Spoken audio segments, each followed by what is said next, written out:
विष्णु पुराण कहती है, श्रीमद वल्लभाचार्य जी वर्णन करते हैं, मेरे वल्लभ कहते हैं कि वल्लभ कुल की एकादशी करो, भले बकरी जैसे चरो पर एकादशी करो। हमारे यहाँ तो शास्त्र कहता है एकादशी का व्रत भी करो तो मुंह उतार के मत करो रे। कोई फूल अगर मुरझा जाता है तो भगवान को नहीं दिया जाता, कोई फल बेकार हो जाता है भगवान को नहीं दिया जाता। तुम्हारे व्रत वाले दिन तुम्हारा मुंह उतरा रहेगा तो भगवान उसको स्वीकार करेगा। इसलिए बकरी जैसे चरो और एकादशी करो। जेब में भर लो मूंगफली का दाना, काजू इधर, मूंगफली का दाना इधर, खिचड़ी भी बना लो, मोरधन भी बना लो, चिप्स तल लो, पापड़ तल लो, और जो पपीता सेव फल केला जो है सब लिया फ्रिज पे, वॉशिंग मशीन नहीं खाएगी। सुबह आधा किलो दूध की रबड़ी बना के खा ली। तो पति मन में सोचा फिर भी आवाज नहीं निकल रही, फिर अभी क्या खाएगी? खिचड़ी बनाई है और बादाम तल ली थोड़ी सी, और आधा किलो पपीता रखा था वो कतर लिया, और थोड़ा सा रायता बनाया बादाम का, अच्छा ठीक है, और चिप्स तल ली, और आलू भी तले हैं, ठीक है। फिर शाम को मोरधन की खीर और सेवफल चीकू और आगरे का पेठा और राजगिरा की पूरी, ठीक है।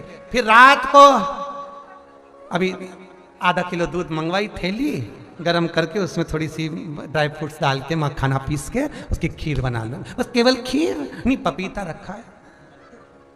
पति भी बोला तेरे जैसा व्रत तो दुनिया में कोई नहीं। दंडवत है ऐसी एकादशी माता को जो इतनी जोरदार एकादशी करी है। फिर पूछा किसने बताई? सियोर वाला महाराज, याद रहे। फिर तो पति भी बोला खूब चरो, एकादशी को कौन मना करे, प्रेम से करो। सबसे पहला नियम एकादशी व्रत का, सबसे पहला नियम है कि आप जिस दिन व्रत करो उसके एक दिन पहले भक्ति का संचार इस हृदय में कर लो। भक्ति का संचार इस हृदय में कर लीजिए। जिस दिन आप व्रत करो, जैसे एकादशी का व्रत कर रहे हो तो दशमी के दिन शाम का समय जब आवे, रात्रि जब होने लगे, शाम का समय आवे और रात्रि का आप जब भोजन ग्रहण करो तो उस भोजन में कोई ऐसा पदार्थ ग्रहण मत करिए जिस पदार्थ के कारण आपकी एकादशी बिगड़ जाए। कोई बेकार भोजन हमें ग्रहण नहीं करना, श्रेष्ठ भोजन ग्रहण करिए दशमी। और एकादशी का दूसरा नियम बहुत ध्यान से सुनिएगा। जिस दिन आपकी एकादशी का व्रत हो उस दिन प्रयास करिएगा कि अपने हाथ से किसी भी वृक्ष की कोई पत्ती टूटे ना। अपने हाथ से किसी भी वृक्ष की, पौधे की, किसी भी वृक्ष की पत्ती अपने हाथ से ना टूटे। बहुत ध्यान दीजिएगा महाराज। एकादशी का ये दूसरा नियम है कि अपने हाथ से किसी पौधे की, किसी वृक्ष की, किसी डाली की कोई पत्ती टूटे ना, कोई पत्ती ना टूटे, इसका प्रयास करिए।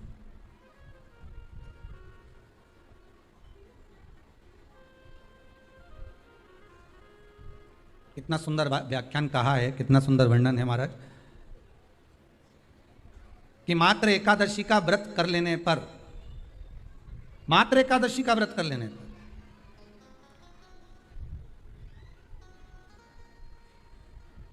जो पूर्व में किया गया हमारा पाप कर्म है, हमने किसी जीव की हत्या करी है, हमने किसी को कष्ट प्रदान करा है, हमने किसी को अपशब्द कहा है, हमने किसी को ताने दिए, हमने किसी को आड़ा टेढ़ा कहा है, हमने किसी को गालियां दे दी है, मात्र एकादशी का व्रत ही कर लेने पर ये सारे जो दोष हैं वो समाप्त हो जाते हैं। सारे दोष हमारे समाप्ति पर आ जाते हैं।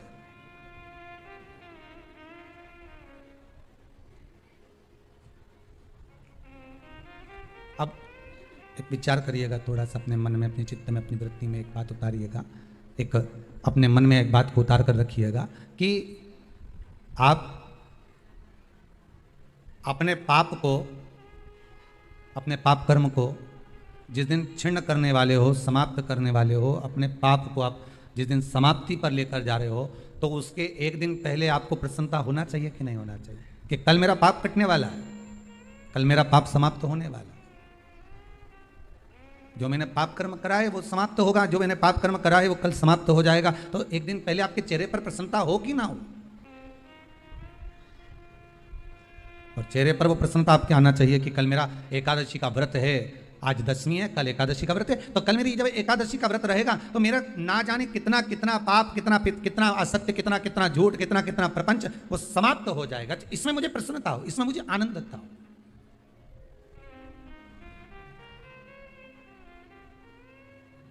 तो क्या कहा गया कि प्रयास करिएगा कि एकादशी के दिन कोई वृक्ष की, कोई डाली की, कोई कोपल की कोई पत्ती ना तोड़ी जाए। क्यों?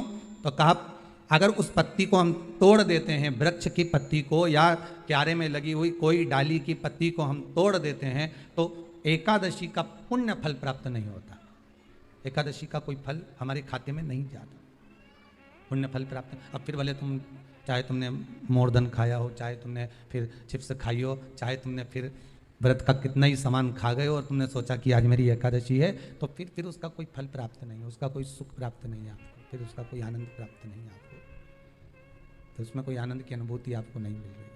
दो चीजों को याद रखिए, गौदान और एकादशी।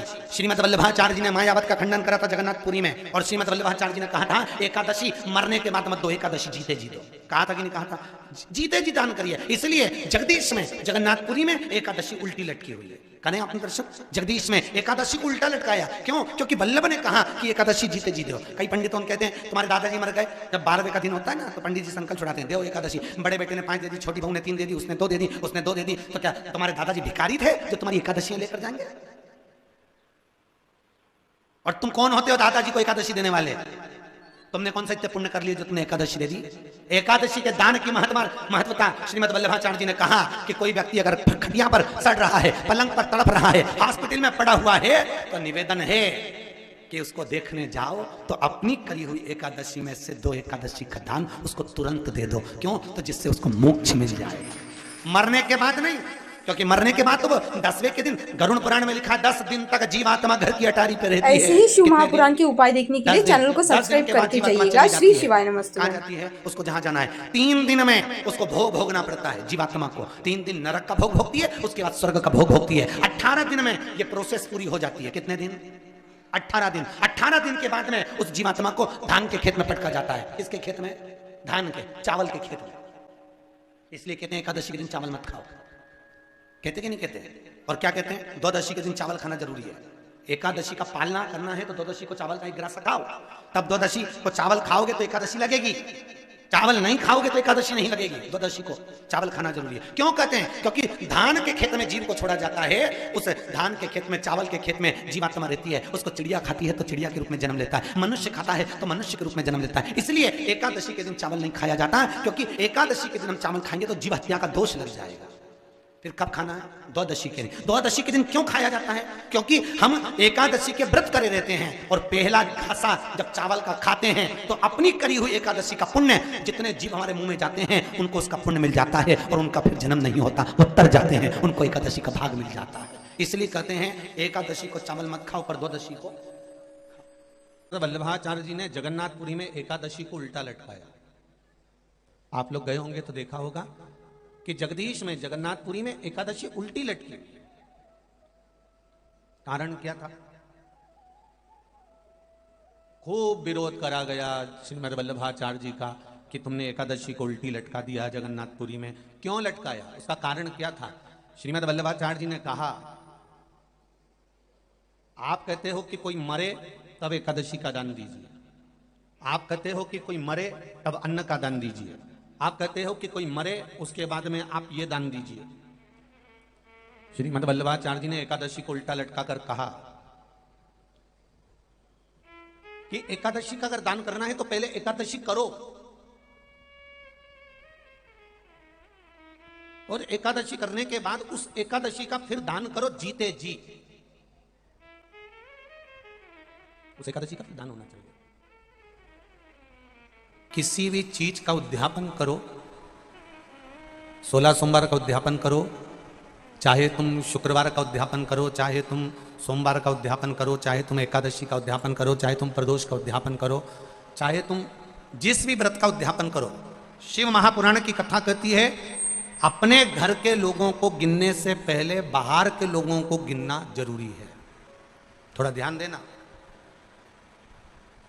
और आप लोग क्या करते हो?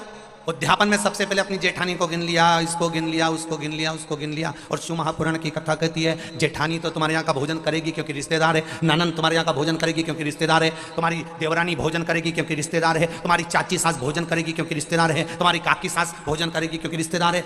जब हम उद्यापन में दूसरे को गिनते हैं और उसको कोई सामान देते हैं, उसकी कोई सामग्री, कोई सुहाग की पिटारी, कोई सामग्री हमने उसको उद्यापन में दी, तो वो हमारा दान कहलाता है। हमने अपने परिवार वाले को भोजन कराकर अपन ने उद्यापन में गिन दिया और अपने परिवार वालों को दे दिया। इसको देना नहीं कहते, इसको दान नहीं कहते, इसका पुण्य आधा हो जाता है। इसके पुण्य की परिभाषा यहां नहीं कहा जाए।